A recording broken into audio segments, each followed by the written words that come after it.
Okay, hello everyone. So we're in our third lockdown here, which unfortunately has been completely indistinguishable from the second lockdown because they blended into each other. But in 2 days, I have an appointment for a COVID vaccine. So to celebrate, we're going to do a bit on moral luck. Moral luck is a topic that's close to my heart because it's one of my research areas, but it is also an advanced topic in moral philosophy.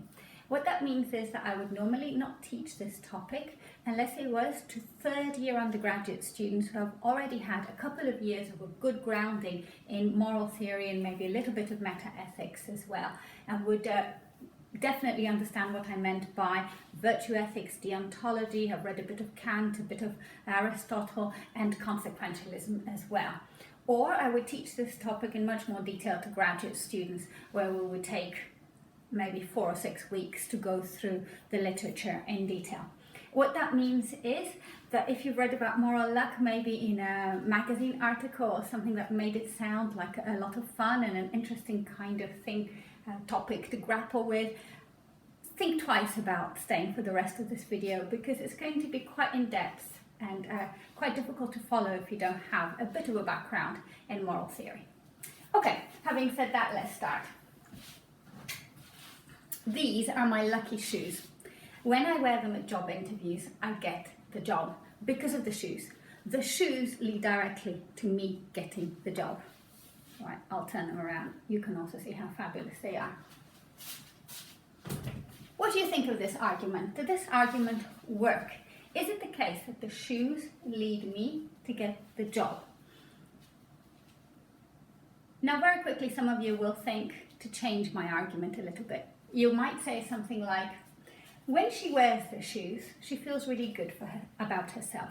When she feels good about herself, she's confident, so she gives a really good interview presentation. When she gives a really good interview presentation, she's very impressive, therefore she gets offered the job. That's how the shoes get her to the job. Now, that is an argument, but it wasn't mine. Mine claimed there was a direct link between wearing the shoes and getting the job. Now, I should hope that all of you would agree that this is not a very good argument. We have no reason to believe that the shoes have some kind of magical power and somehow cause me to get the job directly because of the shoes. Although we do speak about things in that sort of way. I left my phone on and now it's beeping. Let me just stop it, otherwise it's going to go on beeping forever. Sorry about that. Okay, so we do speak about all sorts of objects in that kind of way. In almost every culture, there are superstitious objects that look funny to people from the outside. In Greece, we use beads of blue eyes around babies and young children because they're supposed to bring good luck. Other people might have a rabbit's foot or avoid walking under a ladder or not want to rehome the black cat at the shelter. But fundamentally, we're quite aware of the fact that these are superstitions, that they don't actually influence the way we behave. So in some kinds of ways, luck doesn't exist. It is not a force of nature, it is not a gift of the gods, it is not something that you can foster or in some way attract to yourself or recognize and take advantage of. I'm having a very lucky day today. I should just go play the lottery just in case I win that as well, having secured a COVID vaccine appointment already. Everything's going to go well for me. That kind of argument doesn't work at all. But there is a way in which we can speak about luck that makes sense. Now, this goes back to Aristotle. As with many things, Aristotle is a really good place to begin when you want to know what luck is. And this all happens in physics. Aristotle thinks that if you can't see this, don't worry. You can just pause the video and just take notes of what I'm saying. So Aristotle thinks that luck is a type of event from the general type of events called spontaneous. And spontaneous events in general are externally caused and come to pass for the sake of something, but not for the sake of what results. What does that mean? Here's an example which I think makes it quite clear. Imagine you have a stool that falls and happens to land upright so you can sit on it. So the stool fell for the sake of something. It is a heavy object that fell for the sake of gravity, but the fact that it fell upright and not sideways, and that upright is the way in which we can sit on a stool, that was a matter of spontaneity. Okay, so lucky events are a species of spontaneous events. And what are they? They have 5 characteristics. They are not regular. This is important because where we have regularity, we have predictability. When we have irregularity, we don't know what's coming up. So there is always an element of some kind of surprise to lucky events. They are incidental. Here's an example to see what Aristotle means by this. This is Aristotle's own example. Suppose Anna has lent Bob, he doesn't call them Anna and Bob. Suppose Anna has lent Bob some money and she needs it back, and she's keen to see Bob to get this money back. And Anna also goes to the market every Saturday to do her shopping. And as it happens, that particular Saturday, Bob needs some tomatoes, so he also goes to the market, bumps into Anna, and has the chance to give her the money back. Now, Anna has gotten her money back, but all this was incidental. Bob did not go to the market expecting to find Anna or intending to give her the money back. They just happened to meet in the market. That's why Anna got her money back due to luck, incidentally. And there is an indeterminable number of these events. So while Bob went to the market because he wanted to buy tomatoes, he could have gone to the market because he wanted cucumbers, or to meet Charles, or because he got lost on the way to the fair, or whatever else. There's all sorts of other reasons why Bob might have gone to the market. That's because there wasn't a link between Bob going to the market and wanting to meet Anna to give her the money. That happened incidentally. Therefore, there's an indeterminate number of reasons for Bob actually going to the market that would have resulted in the same kind of thing. 4. They're contrary. Lucky events are contrary to rule. This is similar to the regularity. They can't be captured by a rule that is stable and predictable. Therefore, the events are unstable and unpredictable, and they are unaccountable to reason. So reason cannot tell us when lucky events are going to occur. And finally, they have good or evil effects. This is important because that links them to agency and it links them to us. All sorts of things are happening out of that window, but none of them are lucky for me because they're not linked to me. Somebody might walk past, but I don't have an interest in somebody walking past. If somebody walks past, I look up and I catch their gaze and we fall in love in a split second, and then we're together forever and truly, madly, deeply in love for the rest of our lives, I could say that it was lucky that I looked up at that moment. It was lucky that he was walking past at that moment. Therefore, it was lucky that we fell in love. But this is because there was a result that affected me and my agency in some way. If we can't call the event good or evil, then what happened was not lucky because it's not connected to me. Loads of people walking past doesn't make any difference to me. So we can't say it was lucky that loads of people walked past while Nausicaa was giving this lecture. Okay, not regular, incidental, indeterminable, contrary to rule, and have good or evil results.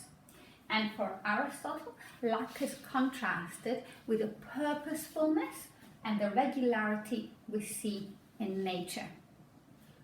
Luck doesn't have the purposefulness that is teleological, that for Aristotle is central to activities and to natural things. The eye is foreseeing. By nature, this is its purpose, to see. Luck doesn't have the same purposefulness, and it doesn't have the regularity. Okay, now we know about luck, let's get rid of this and talk a little bit about morality. Because moral luck has 2 elements, morality and luck.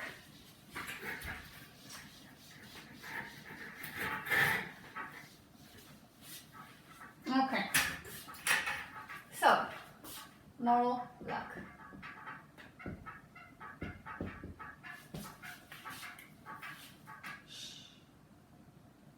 Bernard Williams calls moral luck oxymoronic, an oxymoron. An oxymoron is a term whose 2 constituents go against each other. There's something here that doesn't quite work. And what is it that doesn't work with moral luck? Let's define luck quite simply as what is out of our control. This idea that things are irregular, indeterminate, not accessible to reason. So, out of control.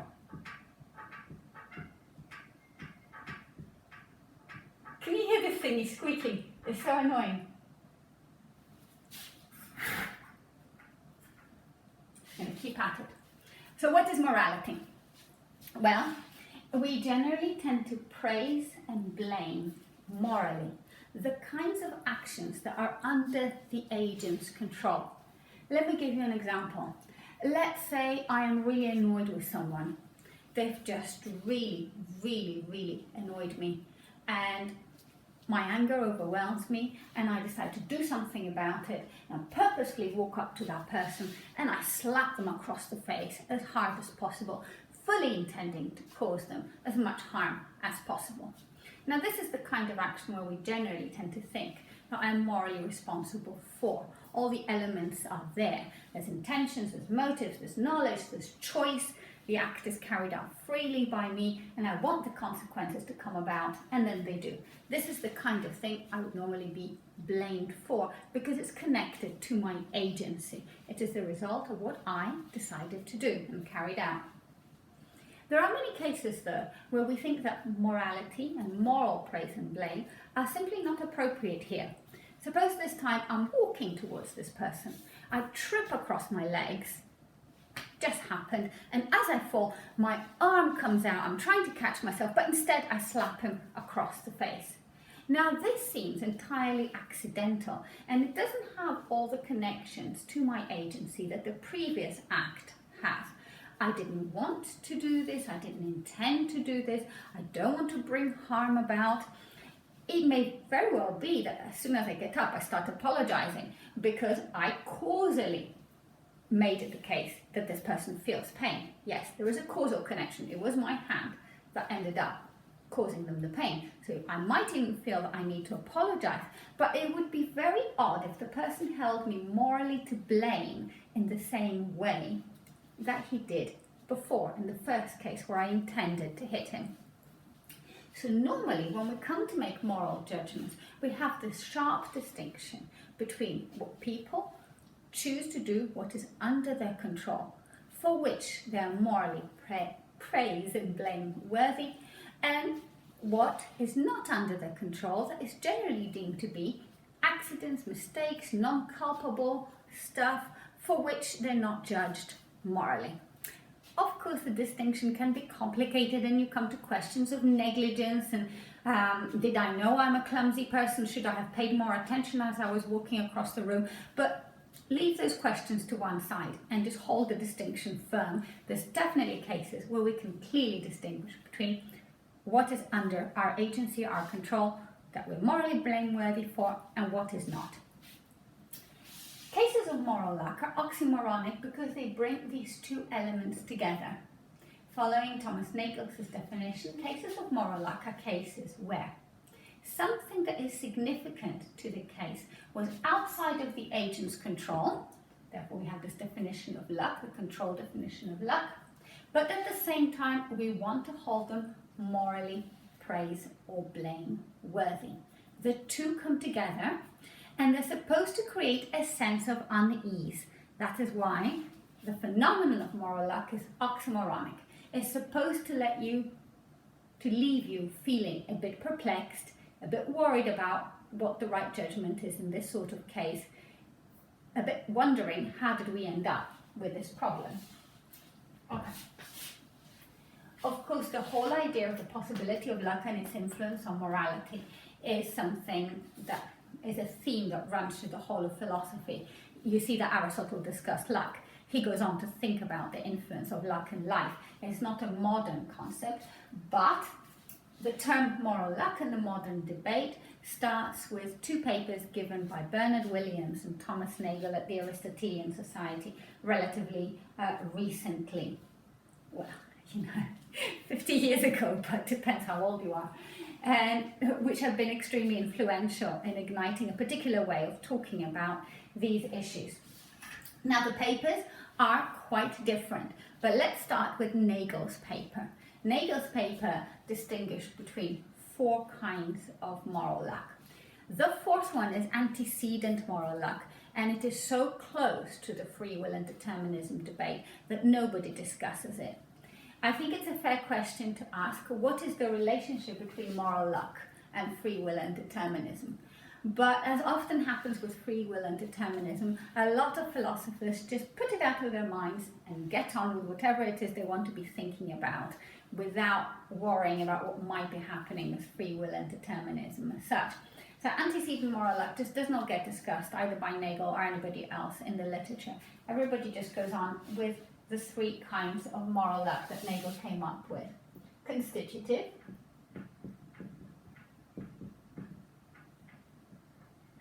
situational or circumstantial,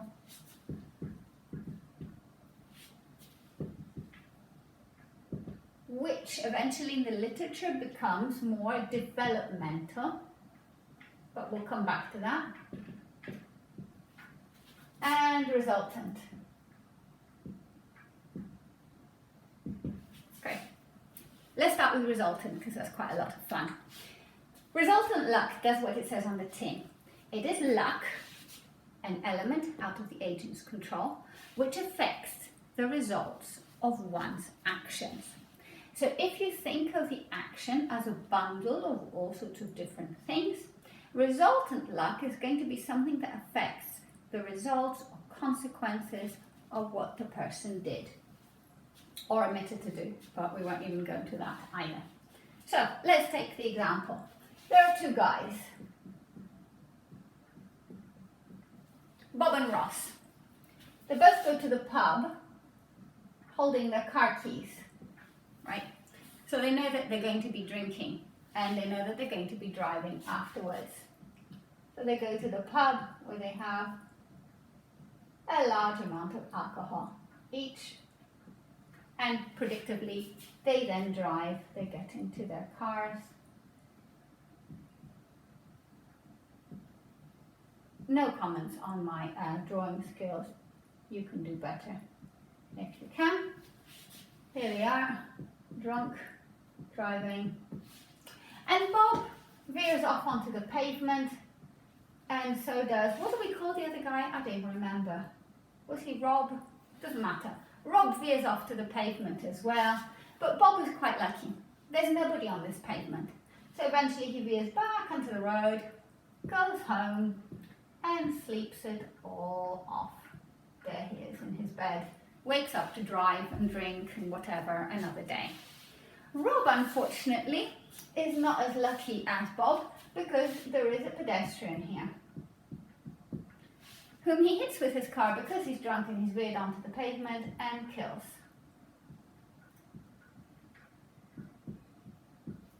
Okay. Is there a moral difference between these 2 people? It seems very plausible to say that there is, because here there is a dead person.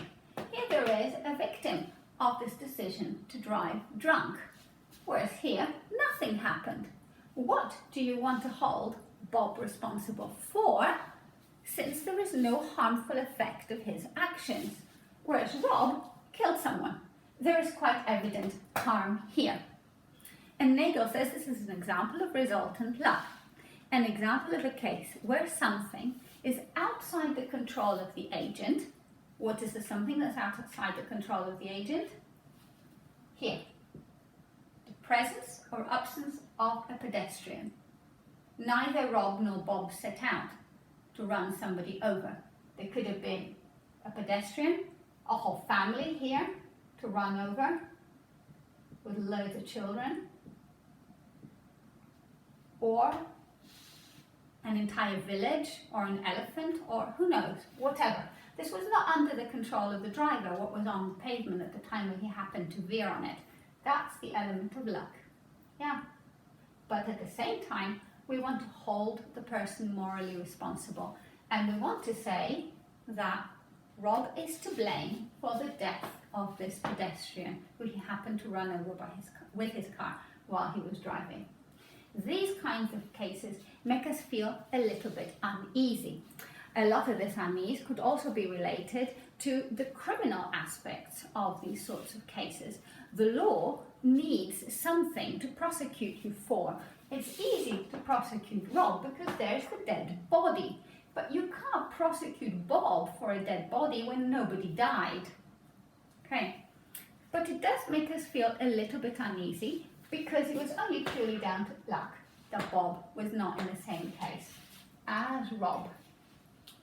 Okay, let's leave that there. Let me tell you about the other kinds of luck, then we'll come back to this one. Constitutive luck is also an easy one to understand, although it's difficult to know what to do with it. Constitutive luck is the idea that we are born with some natural tendencies over which we have no control whatsoever. Anybody who's had children or been around children will have noticed that even very, very young babies have natural tendencies in one direction or another. I remember having just given birth to my daughter, and the midwife said to me after 24 hours, "Good luck to you, she's going to be a tough one." And she was. She never slept. She screamed constantly. You couldn't put her down. The midwife, who was experienced, could see this character trait in my daughter in the first 24 hours. And it is true that babies are born this way and toddlers have certain characteristics. And none of them have any control over these characteristics, but they might or might not be helpful to them later in life. Consider a toddler who's very easygoing, finds it easy to empathize with the pain of others, and finds it easy to share their toys with other people. They're going to find the transition to nursery much easier, as opposed to a toddler who tends to get angry quite easily, has to control the fact that they want to hit people when somebody takes their favorite red truck away from them. Now you might say, well, what is the point of this? All toddlers are going to grow out of this stage. But the point is that generally most theories believe that the road to morality is long and complicated. And it could be that somebody has a natural temperament full of these kinds of feelings of empathy, understanding, natural fairness, that helps them towards developing the right kind of virtues and attitudes much easier than somebody else. Whereas the second person could be full of things that they have to work against. They have to learn to control their anger, to suppress their envy, to deal with their feelings of self-centeredness. That kind of person has a much more difficult and complicated moral journey in front of them than the first person. And this seems utterly unfair because it's all down to luck. Nobody controls what kind of temperament they're born with. We just end up with whatever we end up. Genetic lottery. But some people will have a much easier time to become the good person than others because of something that they could not control. Situational or circumstantial luck. Nagel's original example is been changed a little bit, so I'll give you the changed version. Is something like this. Two identical twins in Germany, right before Hitler gets voted into power, and one of them decides, for unrelated reasons, to move to Brazil or Argentina. What is the most? I don't remember which country is most common in the literature. Doesn't matter. They move to a South American country, well away from everything that's about to happen in Germany. The second twin stays in their native Germany and now faces an extremely challenging moral test. The second twin has to decide how do they react to the fact that the Nazis come into power, they seize power, they go on to cause the Second World War, they torture, murder and exterminate millions of people, and they expect compliance from their own people in Germany. Now, some people did indeed stand up to the fascists in Germany at the time, but many people did not, because presumably it must have been very, very difficult to stand up to the Nazis, not least because you would have been killed very shortly afterwards.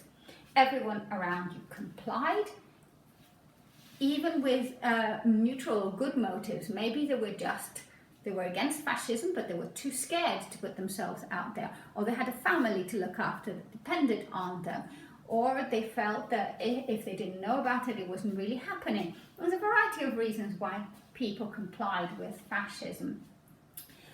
But the point of moral luck is that the guy who moved to Argentina shortly before Hitler came into power just bypassed that moral test altogether. And if you bypass the moral test, then there's no chance you're going to fail it. You have to be in there to fail it. But that's only a matter of luck what kind of moral tests we come across in our lives. If we're faced with the wrong kind of moral test at the wrong kind of time, it can absolutely devastate our lives, because we become the sort of people who failed the test and who were complicit with the Nazis. And it doesn't seem that those people were particularly evil or weird in any kind of way. Not the ones who joined the Nazis, but the ones who were complicit with the Nazis seem to have been perfectly ordinary people like us.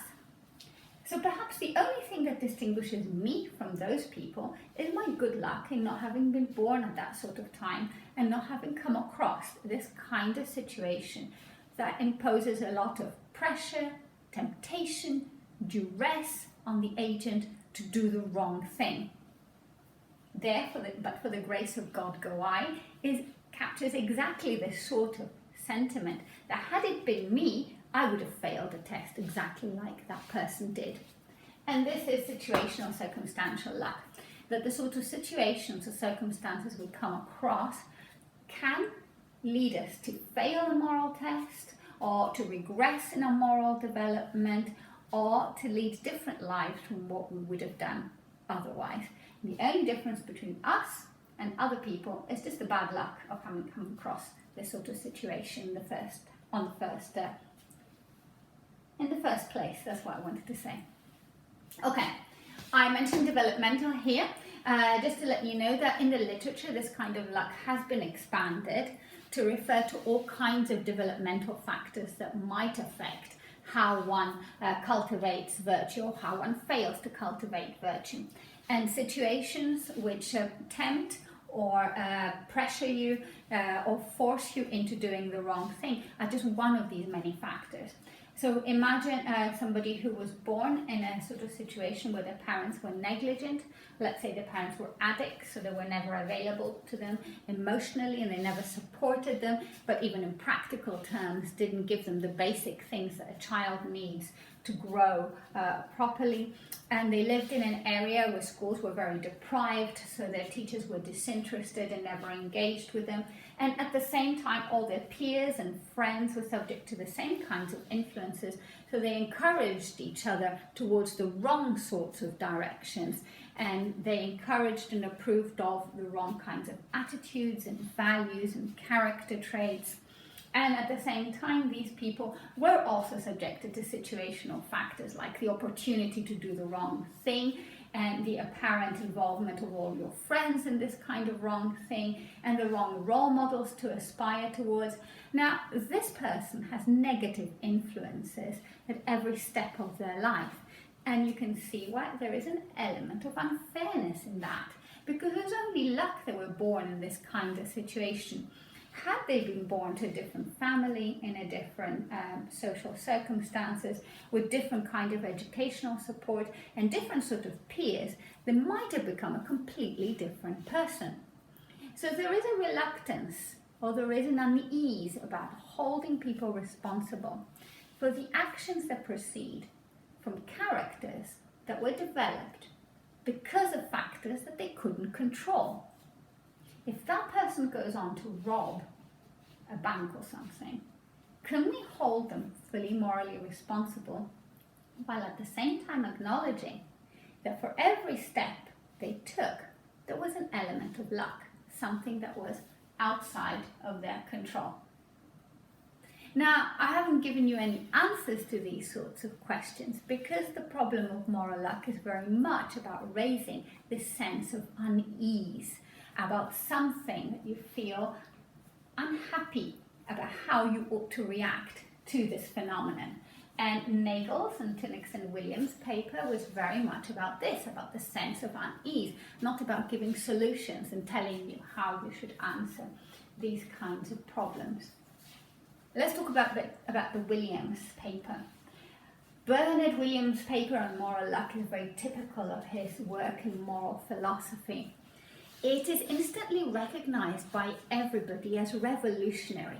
Everybody agrees that they've just read something extremely interesting that makes a point that nobody has ever made before and which changes the way we approach a particular debate in moral philosophy, or adds a new dimension, or asks a question nobody has ever answered before. So there is always the sense that you have just read something incredibly important.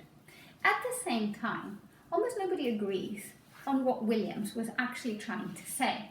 There are numerous interpretations of what his work was supposed to have been about. And for example, on this paper on moral luck, there is a postscript he wrote a few years later as part of a collection and edited volume by Daniel Statman on moral luck, where Williams was now writing with the benefit of the hindsight of having read other colleagues who responded to his original paper, and he saw how his ideas had been developed in the literature. And the first thing he says is, "It's now obvious to me that I may have been unclear in my original paper and what I wanted to say." And then he goes on to try and clarify it. In my opinion, not very clearly, but I don't know, read the postscript yourselves and see whether you're left feeling, it is now obvious what Williams wanted to say. So, my interpretation of what Williams wanted to say, which I think is in line with what he said in the postscript, and is in line with the kind of thing he said in his other works, like Ethics and the Limits of Philosophy, is this. Williams was thinking about two different kinds of conceptions of morality. Now, remember, if you talk about normativity, at the heart of it, different moral theories have different conceptions of the sources of normativity, and the content of normativity, and the understanding of normativity.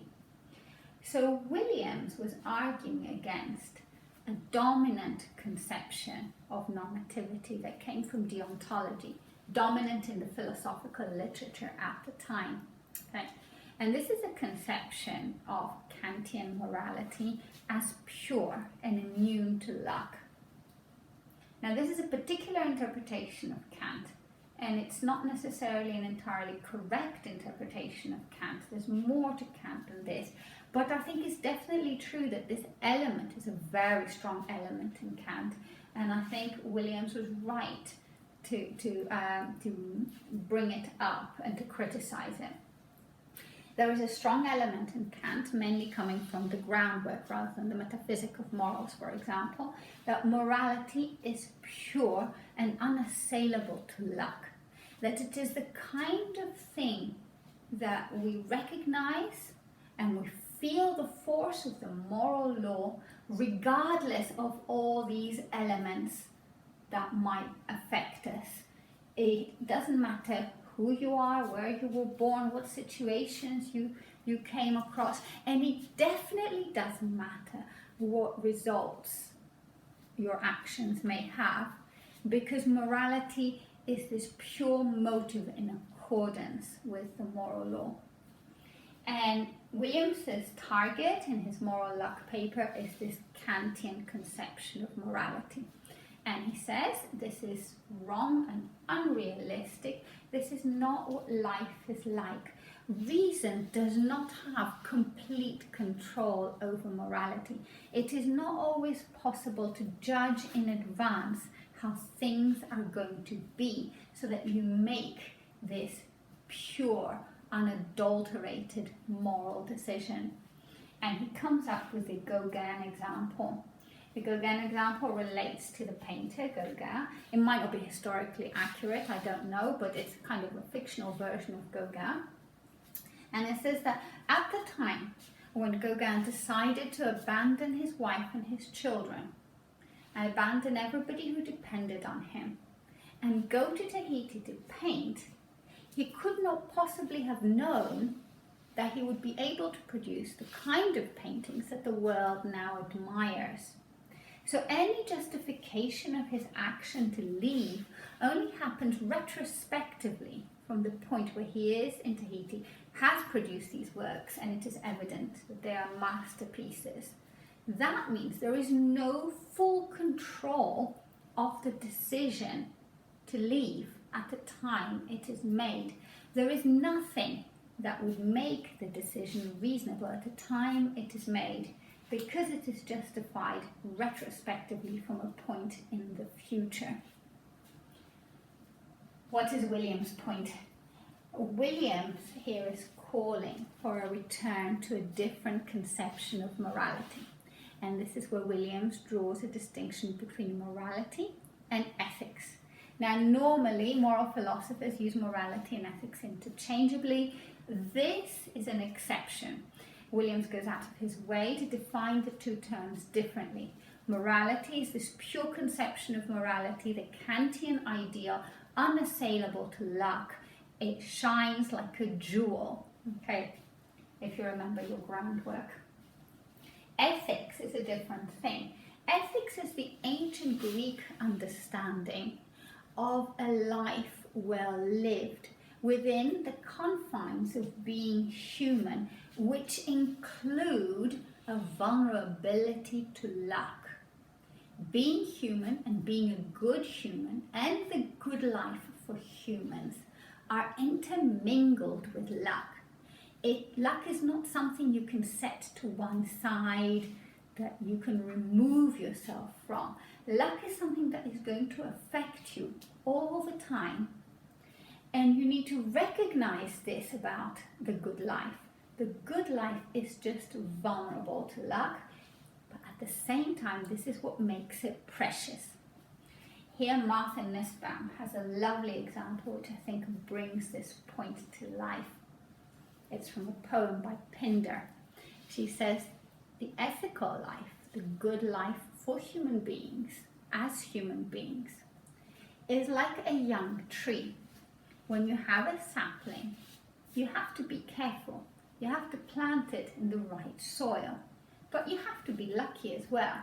You have to get enough sun for it to grow, and you have to get enough water for it to grow, and you have to hope that there isn't a strong wind that is going to knock it over when it's really young and its roots will just come up and it will die.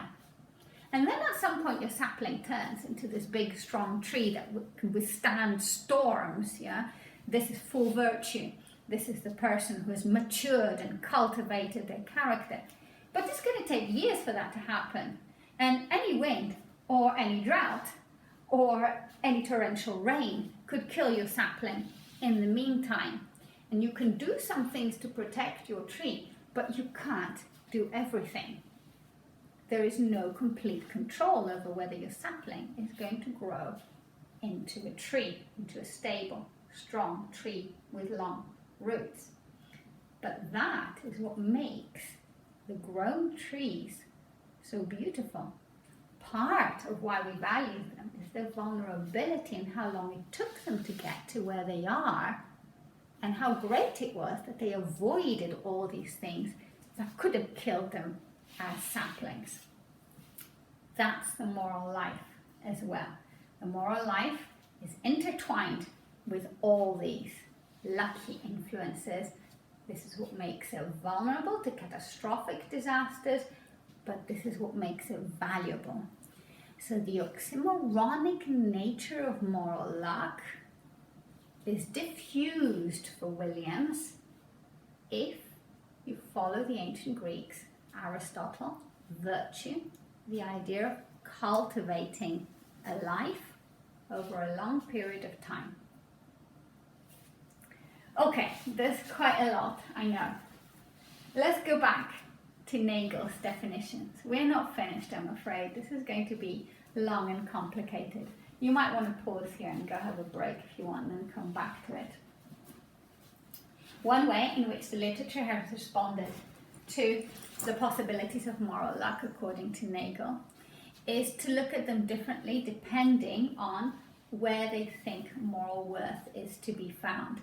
Remember, different normative theories have different accounts of where moral worth is to be found. Are we talking about results, good results that make an action right? or are we talking about pure motives, or are we talking about virtues? So, depending on where you think moral worth is to be found, your theory is going to be more or less vulnerable to different kinds of luck. Take the resultant luck again. These are the two drunk drivers, Bob and Rob, right? You may have thought of this objection yourself already, and you wouldn't be alone. There's quite a lot of people in the literature who say, this is not an example of moral luck. Because we don't need to get here. We don't need to get to the swerving onto the pavement to see who is there, to see who is killed or who gets to go home and sleep it off, to know what is wrong with this case. The problem is here. That's why I drew these guys with keys in their hands, right? These are two adults who understand what it means to drink and drive, who understand what it means to walk into a pub with your keys in your hand, to not give them to a friend, to not arrange for an Uber, to not walk home or take the bus, but to walk in knowing that you're going to drink so much that you will then be incapacitated and you will make the wrong decision. But this decision could have been prevented here. And the fact that these guys walked into the pub shows that they have something in common. They are both rash. And rashness is a vice. Rashness is the vice of not feeling the appropriate amount of fear with respect to the situation that you are in, of misjudging the risk of what you are doing. These people are rash, negligent, reckless even. Recklessness is the vice of not taking appropriate account of the possibilities of risk in the decision you're making. It is reckless to drink and drive because we know that drunk drivers are more likely to have accidents, to miscalculate, to just be dizzy and incapacitated because of the drink, and to then cause harm to others. You want to be reckless with yourself. That's possibly fine. But being reckless with others, the people on the pavement, is what makes this morally blameworthy. And Rob and Bob both knew this at this point here. They could have both stopped, not gone into the pub, let go of their keys, taken a bus or an Uber home. This is the problem. So in this respect, these people diffuse the problem of moral luck with respect to resultant luck, because they move the assessment of what happened back here to the character or the motives and intentions of these agents rather than the consequences. Yeah? A consequentialist would have more problems with this kind of luck because they find the source of moral worth in the consequences. I mean, of course, philosophers working on consequentialism are not idiotic. Of course, they have responses to this. This is why they talk about expected consequences or rule consequentialism or virtue consequentialism. They try to avoid this kind of difficulty.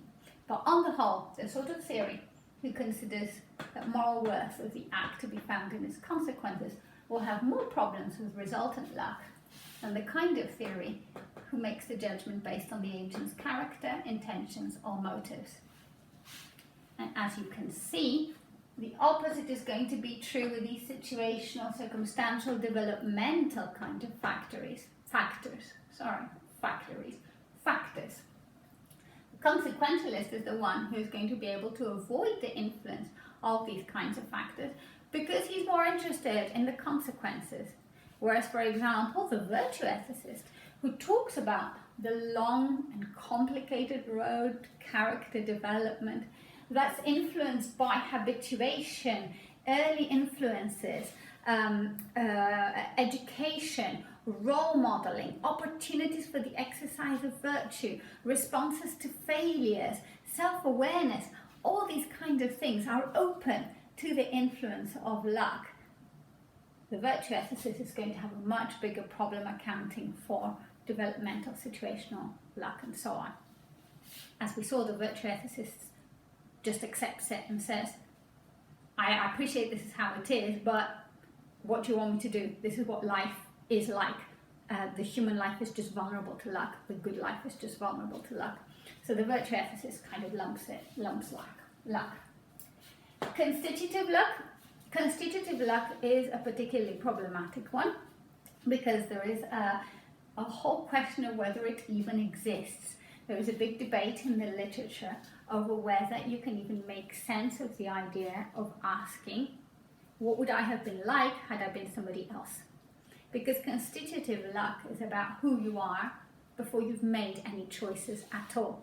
So there is no agency there. This is how you were born.